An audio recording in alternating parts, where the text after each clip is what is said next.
Alarms tore through the bridge of the human colony ship Horizon Line as three unknown vessels dropped out of warp less than 2,000 kilometers away. Captain Daniel Hale gripped the edge of his console, his knuckles white, as the tactical display filled with shapes his sensors had never seen before. There was no warning, no greeting, no attempt at communication. The first strike came within seconds, a wave of energy that rocked the ship sideways and threw two crew members from their stations. "Report!" Daniel snapped, pulling himself upright. "Shields at 60%, called out Laura Bennett, the young tactical officer barely 3 years out of the academy. Her voice shook, but her hands moved fast across the console, rerouting power the way she had trained 100 times in simulations that had never felt this real. "They're not hailing us!" "They're not asking anything. They're just attacking." Daniel's mind raced. This was supposed to be a routine survey mission at the edge of charted space, escorting a small convoy of colony ships toward a system flagged as habitable. Nothing about their orders had mentioned first contact, let alone combat. But the three vessels closing in now moved with a strange, rigid precision, as if following a script written long before this moment.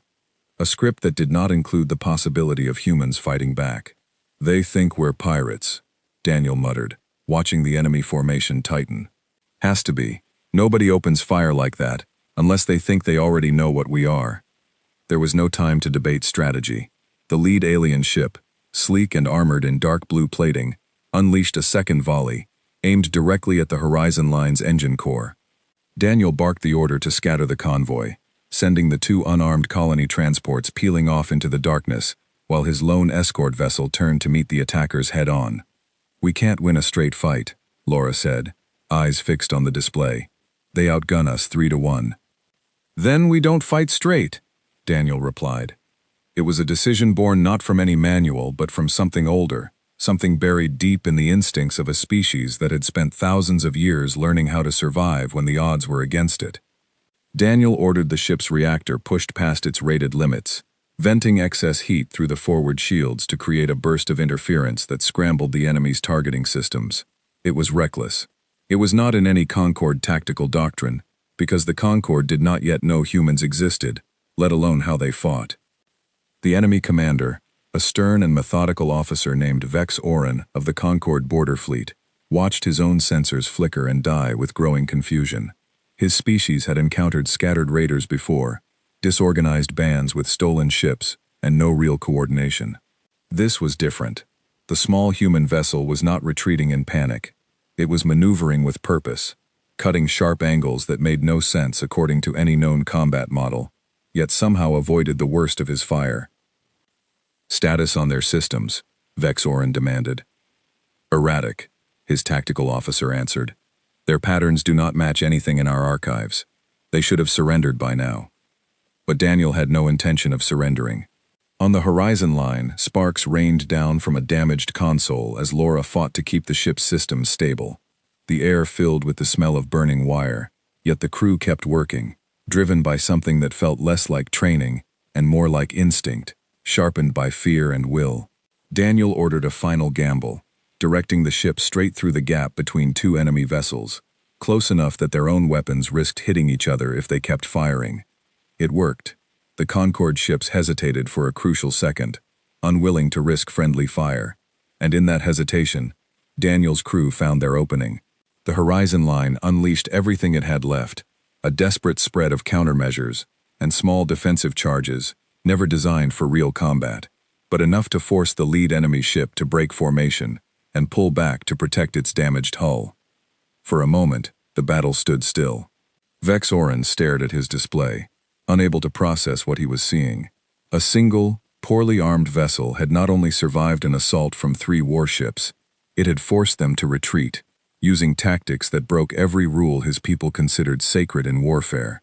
Rules about honor, about symmetry, about controlled engagement, all of it discarded by these strange small beings who fought as if they had nothing left to lose and everything left to prove. "Pull back," Vex Oren finally ordered, his voice quieter than before. "We need to understand what we just encountered." On the Horizon Line, the crew allowed themselves a brief, exhausted breath as the enemy ships turned away. Daniel slumped into his chair, adrenaline draining from his body, replaced by a heavy, uneasy stillness. They had survived, but the cost was clear on every damaged console and every strained face around him. This had not been a fair fight. It had been a desperate one, won through improvisation rather than strength. "Get the convoy back together," Daniel said quietly, "and send a full report back to Earth Command. Everything, every detail." Laura looked up at him, her expression uncertain. "Do you think they'll come back?" Daniel didn't answer right away. He was staring at the empty space where the enemy ships had vanished, replaying the strange shapes and unfamiliar markings burned into his memory. "I think," he said slowly, "we just met someone who has never dealt with anyone like us before." Millions of kilometers away, aboard the flagship of the Concord border fleet, Vex Orin filed his report with hands that trembled slightly, though he would never admit it aloud.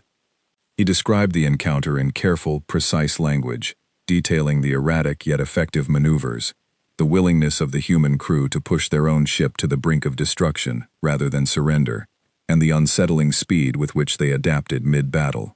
He recommended further study before any additional contact was attempted. The report reached the desk of a mid-level analyst within the Concord's vast military bureaucracy, who skimmed it, noted the unusually aggressive tone, and filed it under a low-priority category reserved for isolated border incidents. Encounters with unknown, possibly pirate vessels were common along the frontier. Most such reports were forgotten within weeks. This one, too, seemed destined for the same quiet obscurity, dismissed by a high assembly that had far larger concerns occupying its attention. But Vex Orin could not shake the encounter from his mind.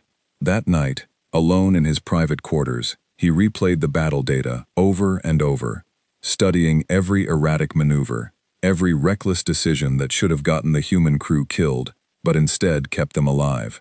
He had fought in a dozen border skirmishes over his long career, faced pirates, smugglers, and even a few skirmishes with rival Concord factions. He had never seen anything move the way that small human ship had moved. It was not disciplined. It was not elegant. It was something else entirely, something that unsettled him far more than a superior weapon or a stronger shield ever could. Back on Earth, the report from Daniel's convoy triggered a very different reaction.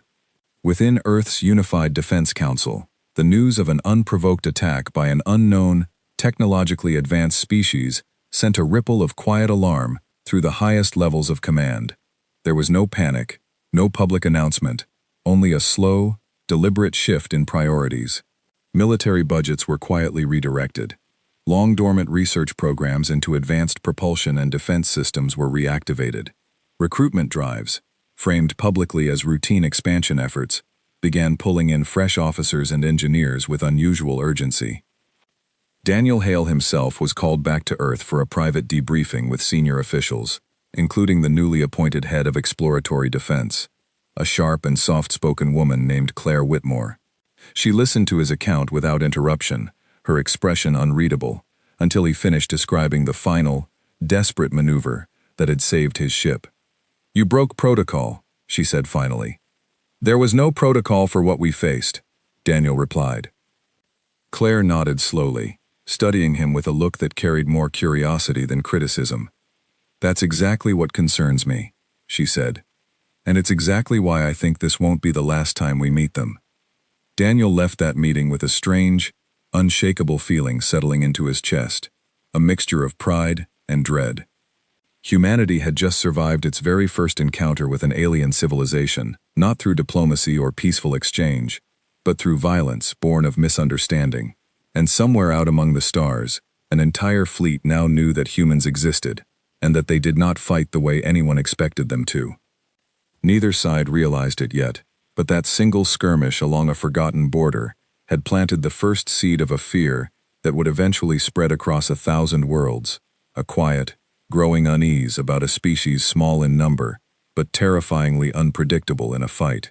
It would take years before the full weight of that fear reached the highest levels of galactic power, but it began there, in the cold silence of space, with a captain who refused to give up, and a commander who could not stop wondering what kind of enemy he had truly encountered. 6 months after the skirmish along the border, a small delegation of Concord observers arrived quietly at a joint research outpost orbiting one of Earth's newer colonies.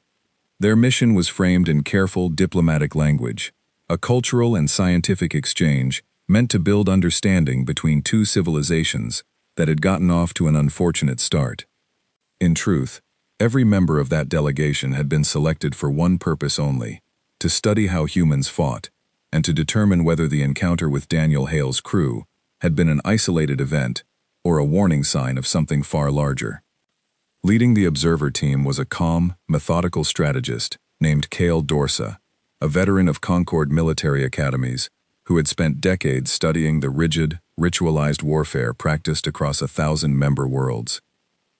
Cale did not expect to find much of interest among a species so young and technologically limited compared to the great Concord powers. He expected disorganization, primitive weapons, and an overall lack of discipline. What he found instead unsettled him more with each passing week. Cale was granted access to a joint training exercise held at a human military base led by Colonel Grant Whitfield, a broad-shouldered officer known throughout Earth's forces for his blunt honesty and sharp tactical mind.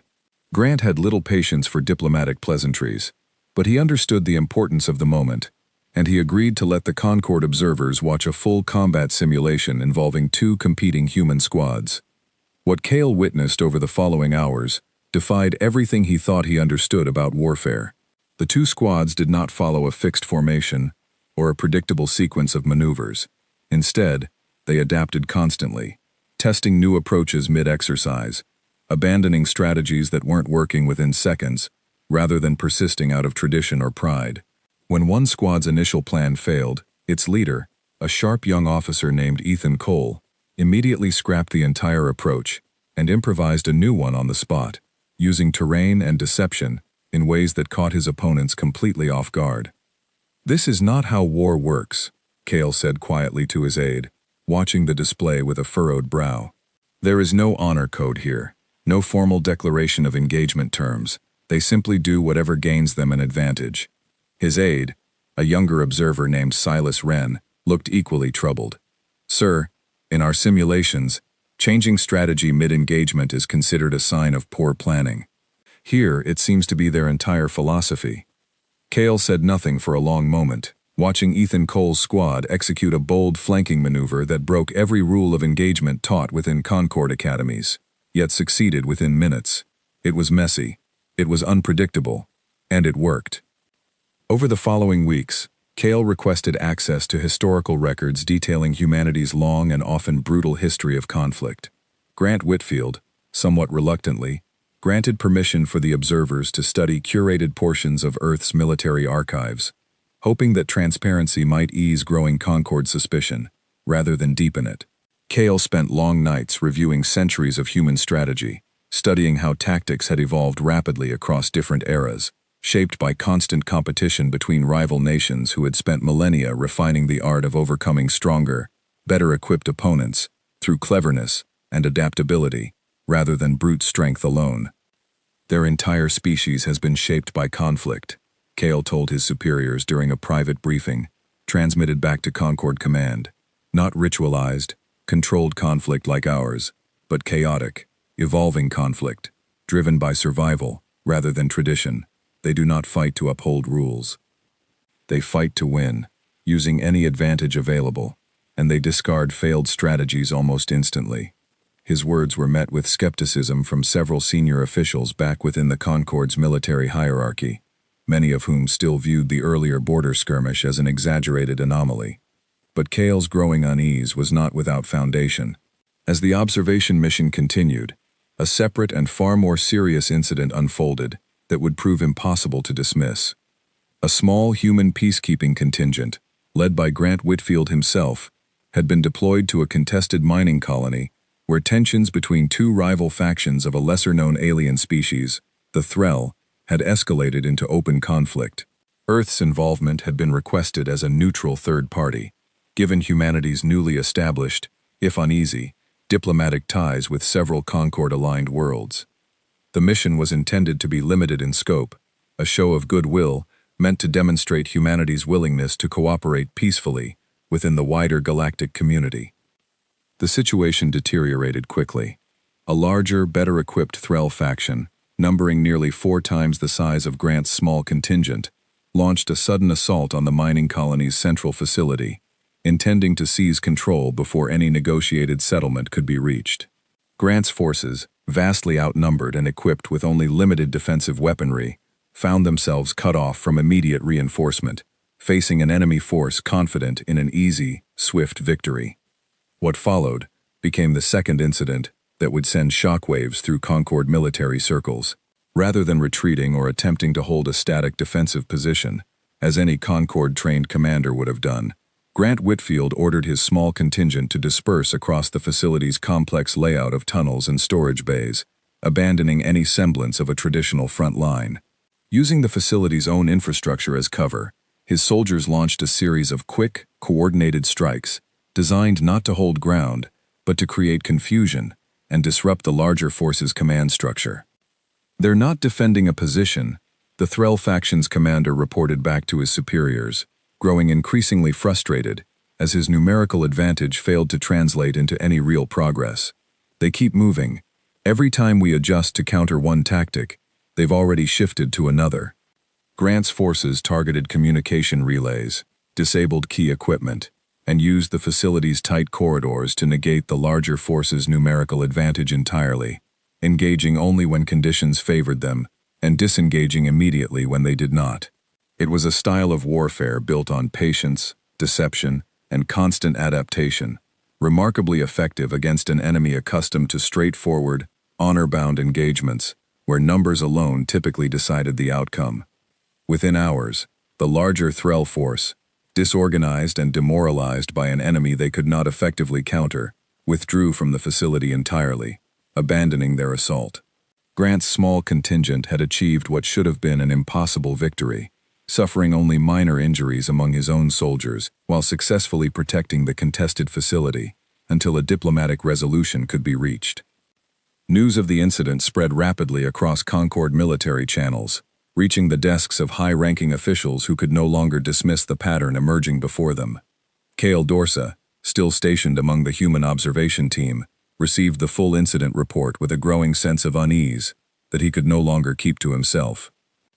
"This confirms everything I've been documenting," Cale told Silas Wren late one evening, staring at the tactical breakdown of Grant Whitfield's small but decisive victory. A contingent 1/4 the size of their opponent, achieving total operational success, not through superior weaponry, but through pure tactical flexibility. Silas studied the data carefully, his expression grave. "Sir, if this pattern holds across their entire species, we may be underestimating the threat they represent by a significant margin." Cale nodded slowly, already drafting the report he knew would need to reach the highest levels of Concord Command.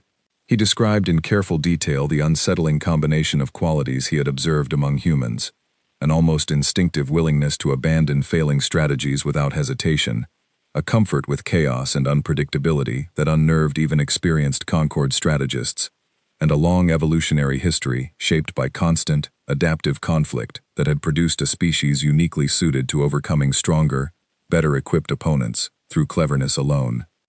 Back on the mining colony, Grant Whitfield sat quietly in the aftermath of the engagement, reviewing the outcome with a mixture of relief and quiet concern. He understood, perhaps better than anyone within Earth's military command, just how close the situation had come to disaster. His forces had succeeded through improvisation and desperation, not through any guarantee of victory. It troubled him deeply that such reckless, high-risk tactics had become second nature to his soldiers, a reflection of humanity's long, difficult history, rather than any deliberate military doctrine. "We got lucky," he admitted quietly to his second-in-command, a steady young officer named Nina Foss, as they oversaw the final withdrawal from the facility. Nina shook her head slowly. "I don't think luck had much to do with it, sir. I think it's just who we are." Grant said nothing in response, but her words lingered with him long after the mission concluded. It was a realization that would echo far beyond that single, remote mining colony, reaching the ears of Concord officials who now found themselves facing an uncomfortable and increasingly urgent question. If a single, isolated skirmish could be dismissed as an anomaly, and a second, far more decisive victory confirmed a troubling pattern, what would happen if humanity's adaptable, unpredictable approach to conflict were ever unleashed at a much larger scale, across an entire galactic war, rather than a single contested colony. Cale Dorsa's final report, submitted jointly with corroborating data from Grant Whitfield's engagement, reached the desk of Admiral Renata Voss, one of the most respected and cautious military leaders within the Concorde's highest command structure. She read through the detailed analysis twice, lingering on Cale's closing assessment, a warning that would soon set in motion a chain of events reaching all the way to the Concorde's highest governing body. If left unchecked, Cale had written, humanity's approach to warfare represents not merely a tactical advantage, but a fundamental deviation from every principle upon which Concorde military doctrine has been built. We must determine, as swiftly as possible, whether this species represents a valuable potential ally or an uncontrollable threat to the stability we have worked centuries to maintain. Admiral Voss set the report down slowly, staring out at the quiet expanse of stars beyond her office window, already knowing that the matter could no longer remain confined to isolated military channels. It would need to reach the High Assembly itself, and soon, before humanity's growing reputation escalated into something far more difficult to contain. The High Assembly chamber sat at the heart of the Concorde's central station, a vast circular hall, where representatives from over 1,000 member worlds gathered to decide matters that shaped the fate of the galaxy. Admiral Renata Voss stood at the central podium, feeling the weight of 1,000 watching eyes, as she prepared to present a report that would soon divide the chamber into fierce, competing factions. Beside her sat Cale Dorsa, called upon to provide first-hand testimony regarding his extended observation of humanity's methods of warfare. Honored delegates, Renata began, her voice steady despite the tension building within her. 6 months ago, this assembly received a minor report describing an unprovoked border skirmish involving a previously uncontacted species. That report was filed as a low-priority incident. I stand before you today to explain why that assessment was gravely mistaken. A murmur rippled through the chamber as Renata detailed the events surrounding Daniel Hale's encounter with Vex Orin's border fleet, followed by Cale Dorsa's extensive observations and the decisive victory achieved by Grant Whitfield's severely outnumbered peacekeeping contingent. She spoke carefully, avoiding exaggeration, presenting the evidence with the measured precision expected of someone in her position. Yet even without embellishment, the implications alone were enough to send ripples of concern through delegates representing some of the Concorde's most powerful member worlds. Cale Dorsa took the podium next, offering his first-hand account of the months he had spent among human military forces. He described, in careful detail, the fundamental differences between Concorde combat doctrine and humanity's fluid, adaptive approach to conflict, emphasizing how thoroughly it defied every principle their own strategists had spent centuries refining. Our warfare, Cale explained, has evolved around structure, predictability, and honor-bound engagement rules, developed over centuries of relative stability among member worlds. Humanity's approach has evolved through millennia of near-constant, unstructured conflict, producing a species remarkably comfortable with chaos, willing to abandon failing strategies instantly, and capable of adapting mid-engagement in ways our own forces struggle to counter. A tall, imposing delegate from the powerful Dravith coalition rose from his seat, his expression sharp with skepticism. His name was Councillor Bram Aldrich, a respected but famously cautious voice within the assembly, known for his measured approach to matters of galactic security. With respect, Admiral, Bram said, his voice carrying easily through the chamber. 2 isolated incidents, however concerning, hardly justify the alarm your report suggests. Every emerging species passes through a period of instability before adopting more disciplined military structures. Are we truly prepared to treat a newly contacted civilization as an existential threat based on limited engagements? Renata had anticipated this challenge and answered without hesitation. Councillor Aldrich, I understand your caution, and under different circumstances, I would share it. But the pattern observed here is not one of instability transitioning toward discipline. It is the opposite. Humanity's flexibility appears deeply embedded within their entire evolutionary and cultural history, not a temporary phase they will outgrow, but a fundamental characteristic likely to persist indefinitely. The chamber fell into a tense silence, broken moments later by another delegate rising to speak, this time a smaller, sharp-eyed representative from the Farron Compact, a species known throughout the Concord for their extensive historical archives and careful, long-term strategic thinking. Her name was Vesa Nile, and her voice carried a quiet, unsettling authority. "I have reviewed the full historical archive provided by the human government," Vesa said. "What concerns me most is not merely their battlefield adaptability, but the sheer scale of conflict woven throughout their history. Centuries of near-continuous war between rival factions on their own world, refining strategy after strategy, discarding what fails, and rapidly improving what succeeds. No other species within this assembly has endured, or perhaps more accurately, survived, a developmental history quite like theirs."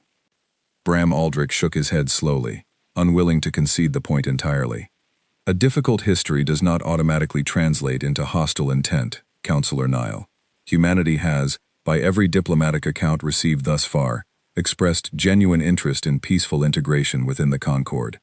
Should we truly punish an entire species for the circumstances of their own evolutionary past?" "I am not suggesting punishment," Vesa replied evenly. "I am suggesting caution. There is a considerable difference between the two."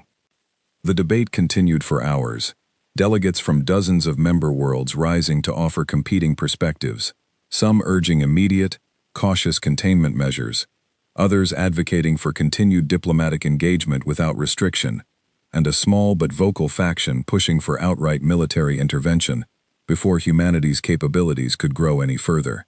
Admiral Voss watched the chamber divide along increasingly familiar lines, the same tensions that had shaped countless previous debates over emerging threats and potential allies alike.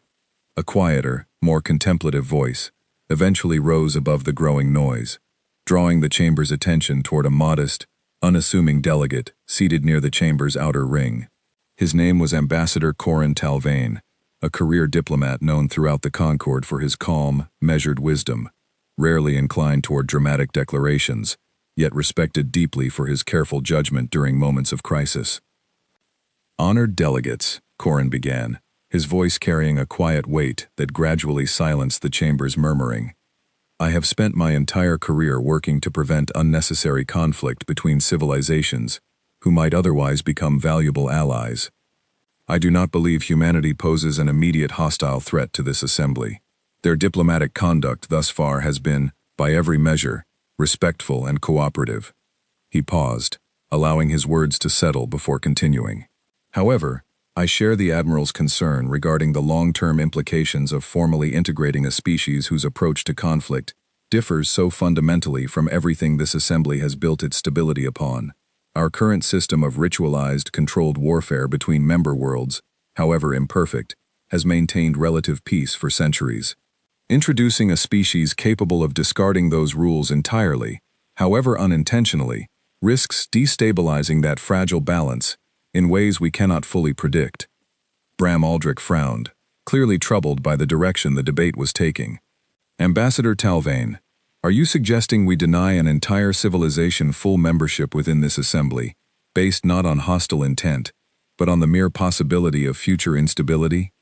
"I am suggesting," Corin replied carefully, "that full, unrestricted integration may not be the wisest immediate course of action. There may be alternative approaches worth exploring, ones that allow humanity to benefit from Concord membership while limiting the potential risks their unique capabilities present to the broader stability we have worked so hard to maintain." The chamber erupted into renewed debate, delegates splitting further into competing camps, some intrigued by Corin's suggestion of a conditional arrangement, others still firmly convinced that any restriction would be both unnecessary and diplomatically insulting toward a species that had, thus far, demonstrated no clear hostile intent toward the Concord. Vesa Nile rose once more, her sharp gaze sweeping across the assembled delegates. "Consider, honored colleagues, the precedent already established through their engagement with the Threll conflict. A small, poorly equipped contingent, achieving a decisive victory against a vastly superior force, not through overwhelming strength, but through pure tactical unpredictability. Now imagine that same capability applied not to a single contested mining colony, but to a full-scale galactic conflict, should one ever arise. The implications are difficult to ignore. a representative from a smaller, less influential member world.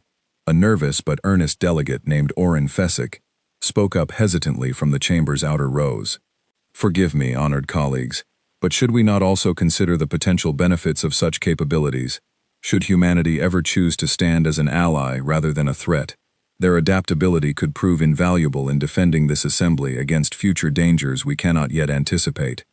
His words drew a mixture of reactions, some delegates nodding thoughtfully, others dismissing the suggestion outright as naive optimism, given the uncertainty still surrounding humanity's long-term intentions.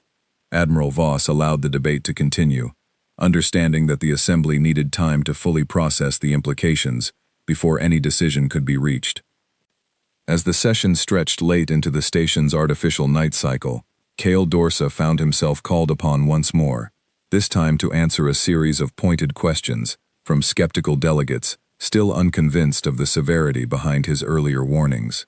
He answered each question with careful, measured honesty, refusing to exaggerate his findings, yet equally unwilling to downplay the genuine unease he had developed over months of first-hand observation. "I do not believe humanity harbors any current hostile intent toward this assembly," Kale said, addressing the chamber directly. "But I would be doing this assembly a disservice if I failed to emphasize just how fundamentally different their approach to conflict remains from everything we have built our military doctrine upon. Whether that difference ultimately proves beneficial or dangerous will depend entirely on circumstances none of us can fully predict." Bram Aldrich, still unconvinced but increasingly aware of the growing consensus forming around him, finally offered a measured concession. "Perhaps, given the genuine uncertainty surrounding this matter, a period of careful consideration would be wiser than any immediate decisive action.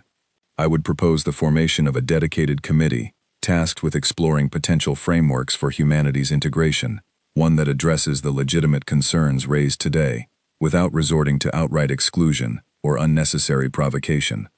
The proposal received cautious support from across the chamber, delegates recognizing it as a reasonable compromise between the competing factions that had emerged throughout the lengthy debate.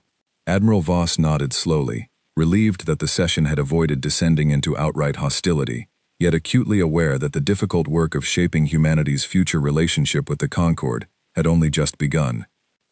Ambassador Corin Talvain remained behind after the session concluded, quietly reviewing the full transcript of the day's debate alongside Admiral Voss and a small group of trusted advisors. "This will not be an easy matter to resolve," he said softly, staring at the detailed report outlining humanity's unique and unsettling approach to conflict.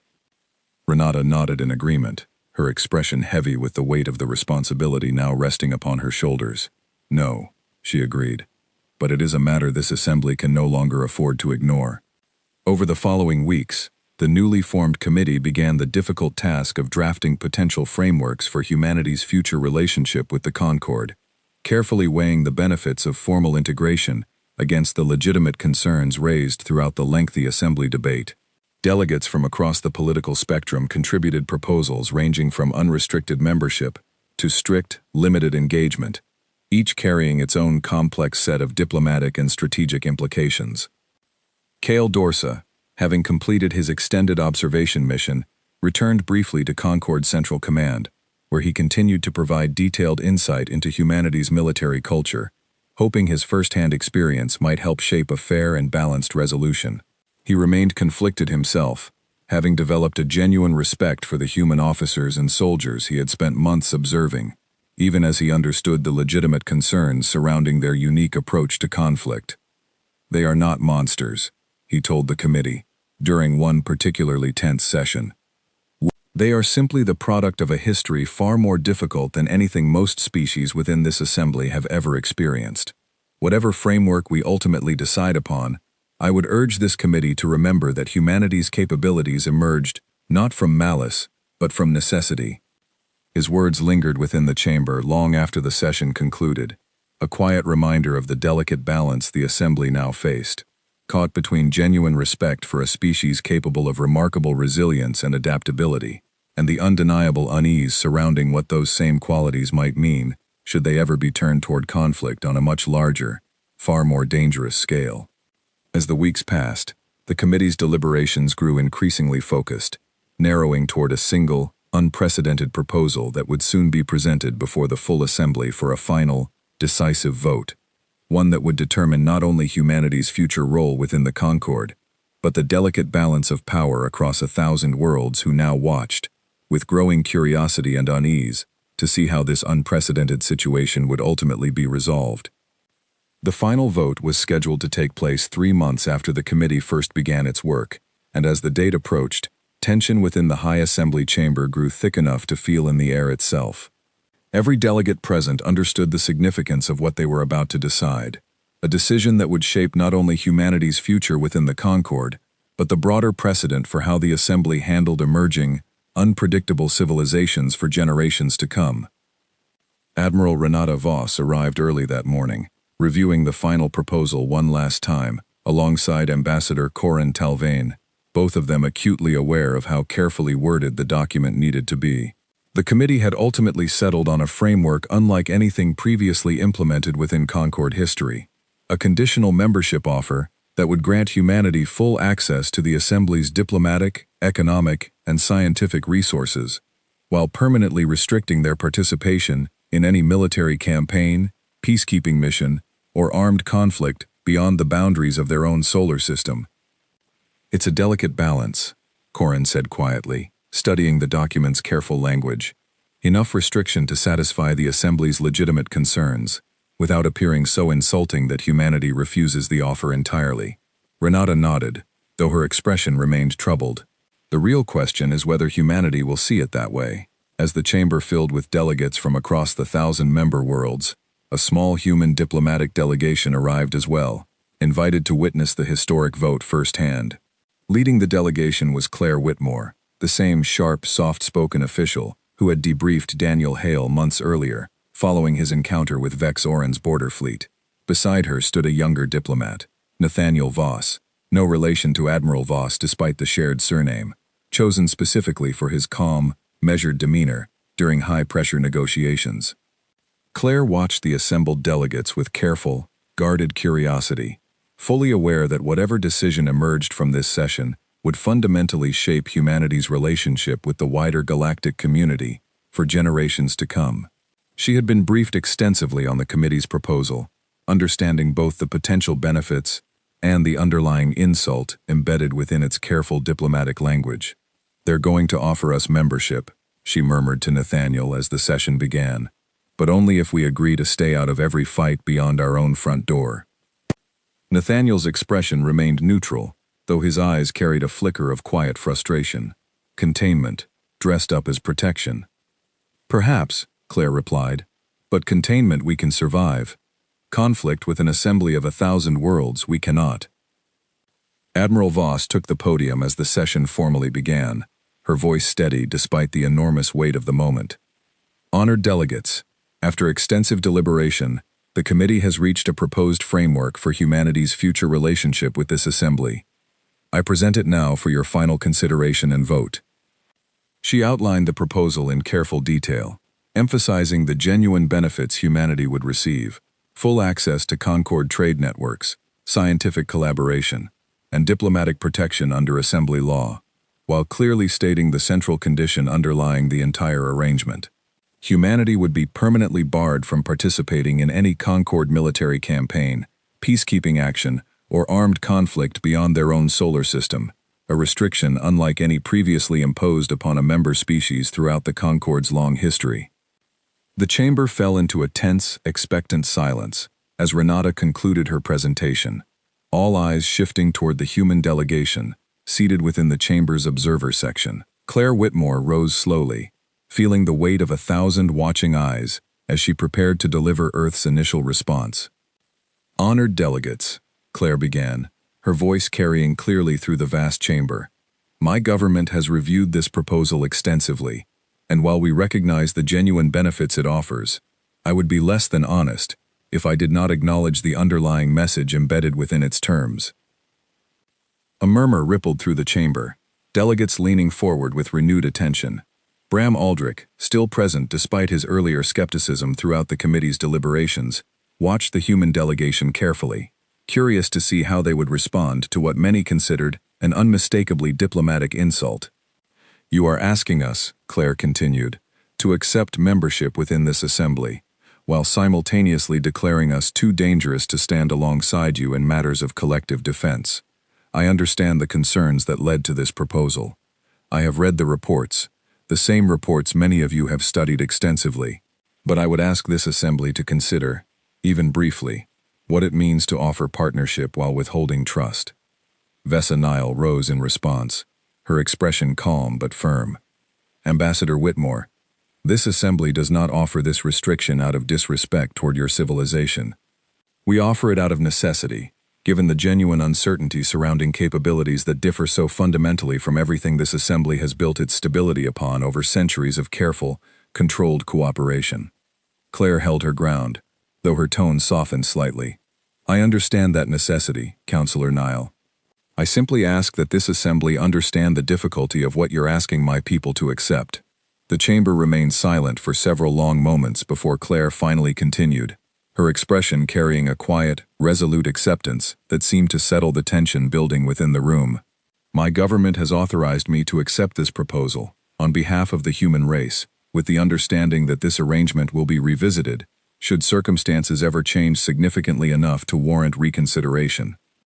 A wave of quiet relief spread through the chamber, delegates exchanging glances that carried a mixture of satisfaction and lingering unease. Admiral Voss allowed herself a small, controlled breath of relief, understanding just how easily this session could have ended in far greater tension had humanity's delegation responded differently. Ambassador Corin Talvain approached Claire quietly following the session's formal conclusion, his expression carrying genuine respect for the composure she had maintained throughout the difficult negotiation. You handled that with remarkable grace, Ambassador Whitmore, he said. I understand this arrangement is far from ideal from your perspective. Claire offered a small, tired smile. It's not ideal, Ambassador Talvain, but it's survivable, and frankly, there may be some wisdom in staying out of conflicts that aren't ours to begin with. Nathaniel Voss, standing quietly beside her, allowed a small, private smile of his own. There's also something to be said for not spending our people's lives fighting your assembly's endless proxy wars, he added, his tone carrying just enough dry humor to lighten the moment slightly. Corin chuckled softly, appreciating the honesty behind the observation. A fair point, Ambassador Voss. Perhaps this arrangement offers unexpected benefits for both sides, in time. As the human delegation departed the chamber, Claire found herself reflecting privately on the true significance behind the day's events. Humanity had just secured a place within the largest, most powerful political body the galaxy had ever known, yet the price of that membership carried an unmistakable message, one that would likely follow humanity's reputation for generations to come. They were valued for their resilience and adaptability, yet feared deeply enough that an entire assembly of 1,000 worlds had chosen to keep them permanently separated from any collective military effort. Back on Earth, news of the Assembly's decision spread quickly through official government channels, though public reaction remained carefully managed to avoid unnecessary alarm. Daniel Hale, now recovered from the physical and emotional toll of his earlier encounter with Vex Orin's fleet, received the news with a complicated mixture of pride and quiet frustration. We proved ourselves capable enough to earn membership, he said to Laura Bennett, now promoted to full tactical command, following her exceptional performance during the earlier skirmish. And their reward was to tell us we're too dangerous to be trusted. Laura considered his words carefully before responding. Maybe, she said, or maybe they just don't fully understand us yet. Maybe this is their way of protecting themselves from something they can't fully predict. Daniel nodded slowly, understanding the wisdom behind her perspective, even as a quiet unease continued to linger within him. He had seen firsthand just how quickly humanity's unpredictable resilience could turn the tide of an impossible battle. He wondered, quietly, what future circumstances might eventually force the Concord to reconsider the very restriction they had worked so carefully to establish. Grant Whitfield, having returned from his own decisive victory during the earlier Threll conflict, received the news with a more measured, practical perspective. It keeps our people out of fights that aren't ours, he said simply, during a private briefing with senior Earth defense officials. Given everything we've seen so far, that might not be the worst outcome. Claire Whitmore, reflecting on the entire negotiation process during her long journey back to Earth, found herself agreeing with Grant's pragmatic assessment, even as she remained acutely aware of the deeper implications behind the Assembly's decision. Humanity had been welcomed into the largest political body in the galaxy, yet simultaneously marked as a species too unpredictable to fully trust, a distinction that would likely shape Earth's relationship with the wider galactic community for generations to come. Within the Concord's highest circles, the successful resolution of the human question brought a quiet, cautious relief, though several delegates remained privately troubled by the precedent they had just established. Vesa Nile, reviewing the final details of the agreement alongside Admiral Voss following the session's conclusion, voiced a concern that lingered within her mind long after the chamber had emptied. "We've addressed the immediate concern," she said quietly, "but I wonder if we've truly resolved anything at all. A species capable of what we've witnessed doesn't simply disappear into quiet compliance because we've asked them to." Renata considered her colleague's words carefully, staring out at the vast expanse of stars beyond the chamber's viewport. "No," she agreed slowly. "I imagine this arrangement will require careful, ongoing attention for a very long time." Neither of them could have fully anticipated just how significant that ongoing attention would eventually become, nor how the delicate balance struck that day would one day be tested by circumstances far beyond anything the Assembly had originally anticipated when it first drafted the unprecedented restriction, now permanently woven into the fabric of humanity's place within the galactic community. 40 years passed, and the restriction placed upon humanity settled into the fabric of galactic law, taught within Concord academies as a defining case study in cautious, measured diplomacy toward emerging, unpredictable civilizations. Children across 1,000 worlds grew up learning about the small, isolated species from a distant blue world, capable of remarkable resilience and adaptability, yet permanently restricted from the collective military efforts that maintained peace and stability across the wider galactic community. Earth itself had changed considerably during those 4 decades, growing into a respected, if quietly restrained, member of the Concord. Human scientists contributed groundbreaking research across countless fields. Human traders established extensive networks throughout Concord territory, and human diplomats gained a reputation for pragmatic, effective negotiation that earned genuine respect across the Assembly's diverse membership. Yet the restriction remained firmly in place, an unspoken reminder of the deep uncertainty that had shaped humanity's earliest introduction to the wider galaxy. Admiral Laura Bennett, now leading Earth's Unified Defense Council, following a long and distinguished career, often reflected privately on the strange, complicated legacy of that early restriction. She had witnessed firsthand the tense, uncertain days following humanity's first encounter with the Concord, and she understood better than most just how carefully that delicate balance had been maintained over the following decades. "We've built something remarkable within these restrictions," she often told younger officers under her command. "But I wonder sometimes if the galaxy truly understands what we've sacrificed to maintain this fragile peace." Her words carried a quiet weight that few of her younger colleagues fully appreciated, having grown up entirely within the framework established by that original agreement, never truly experiencing the uncertainty and tension that had defined humanity's earliest days among the stars. Yet Laura's careful, measured leadership ensured that Earth's relationship with the Concord remained stable, even as quiet murmurs of unease occasionally surfaced regarding the long-term wisdom of maintaining such strict limitations upon a species that had, by every measure, proven itself a reliable, valuable member of the galactic community. Within the Concord's highest circles, similar questions had begun surfacing with increasing frequency, driven largely by growing concern over reports emerging from the galaxy's distant outer regions.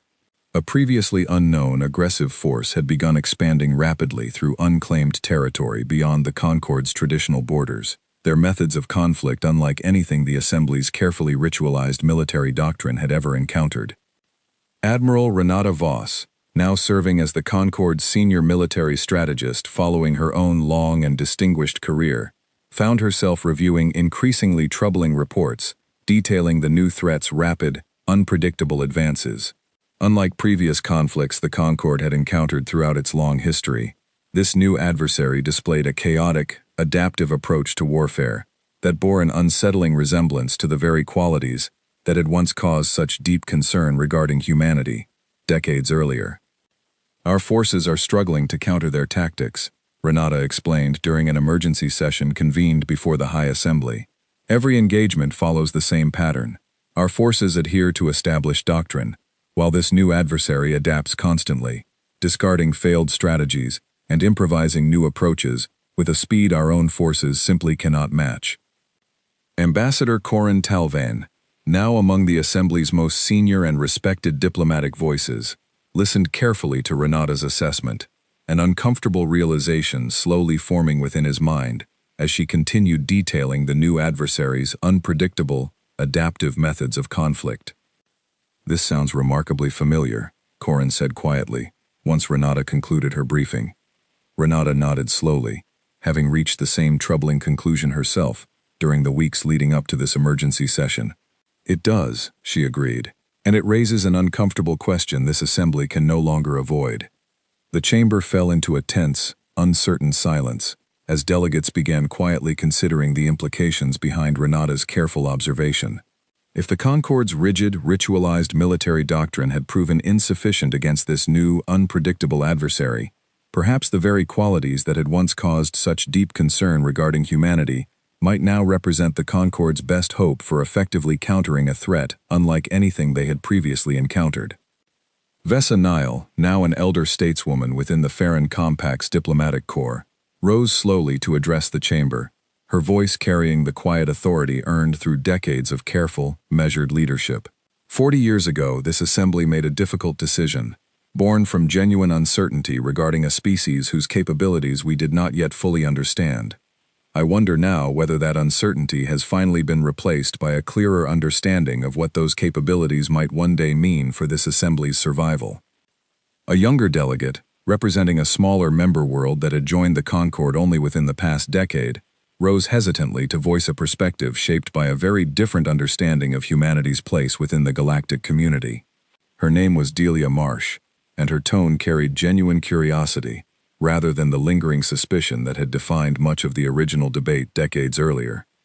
"Forgive my inexperience," Delia said carefully, "but I have studied extensively the reports detailing humanity's conduct throughout the past 4 decades.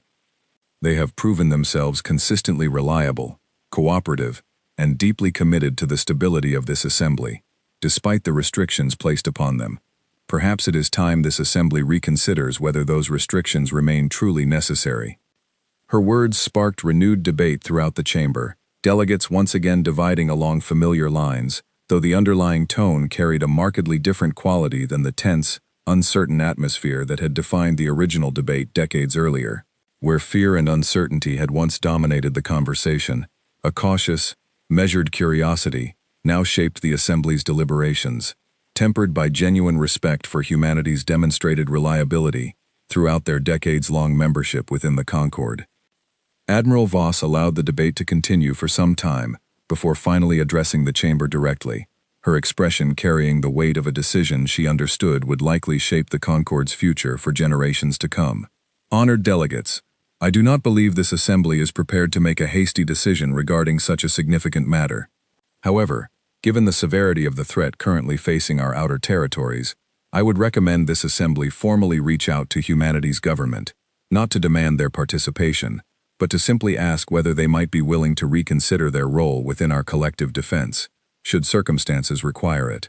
The proposal received cautious, measured support throughout the chamber, delegates recognizing the wisdom of approaching such a significant matter carefully, rather than rushing toward a hasty decision that might undermine the delicate trust carefully built over the preceding 4 decades. Ambassador Corin Talvain, having witnessed the entire journey from humanity's uncertain early days within the Concord to their current, respected position within the galactic community, found himself reflecting quietly on the remarkable evolution of the Assembly's understanding. "Perhaps," he said softly to Admiral Voss following the session's conclusion, "we spent so many years fearing what made humanity different, that we failed to fully appreciate what that difference might one day mean for our own survival." Renata nodded slowly, considering the weight of his words carefully. "It's a strange thing," she said, "to spend decades building careful restrictions around a fear that time has slowly transformed into cautious hope. Word of the Assembly's tentative outreach eventually reached Earth, where Admiral Laura Bennett received the formal request, with a complicated mixture of vindication and quiet apprehension. She called an emergency session with Earth's Unified Defense Council, carefully reviewing the full details of the emerging threat currently troubling the Concorde's distant outer territories. "They're asking us," she said slowly, addressing the assembled council members, "whether we'd be willing to reconsider the very restriction they insisted upon 4 decades ago." A younger council member, a sharp and thoughtful strategist named Owen Blackwood, considered the request carefully before responding. "After everything we've built within these restrictions," he said, "are we even sure we want to return to the kind of galactic conflict our ancestors worked so hard to avoid becoming entangled within?" Laura considered his question carefully, understanding the genuine complexity behind it. "I don't know," she admitted honestly, "but I think it's a question worth discussing carefully, rather than dismissing outright." The Council's deliberations stretched across several tense, thoughtful sessions, weighing the genuine risks of re-engaging with galactic conflict against the potential benefits of finally shedding the restrictive limitations that had defined humanity's place within the Concorde for 4 long decades. No easy consensus emerged, reflecting the same complex, difficult questions that had once divided the Concorde's own assembly during the original debate decades earlier. As Earth's leaders continued their careful deliberations, the wider galaxy watched with growing curiosity, aware that whatever decision humanity ultimately reached would likely shape the balance of power across the Concorde for generations to come. The very qualities that had once inspired such deep fear and uncertainty now stood poised to potentially become the Concorde's greatest hope against a threat unlike anything they had previously encountered. A remarkable, unexpected turn in the long, complicated relationship between humanity and the wider galactic community they had fought so hard to earn a place within.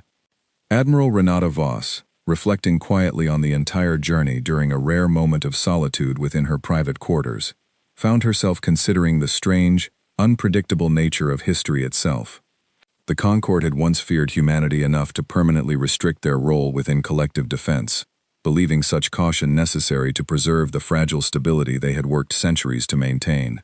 Yet now, facing a threat their own careful, ritualized doctrine could not effectively counter, that same fear had slowly transformed into something far more complicated, a cautious, uncertain hope that the very qualities they had once found so unsettling might ultimately prove essential to their continued survival. Whether humanity would ultimately choose to embrace that renewed responsibility, or whether they would instead choose to remain within the careful boundaries they had grown accustomed to over 4 decades of restricted, protected membership, remained a question still unanswered, as the story of humanity's complicated, evolving relationship with the wider galaxy continued to unfold, carrying with it the same uncertain, unpredictable spirit that had defined their journey from the very beginning.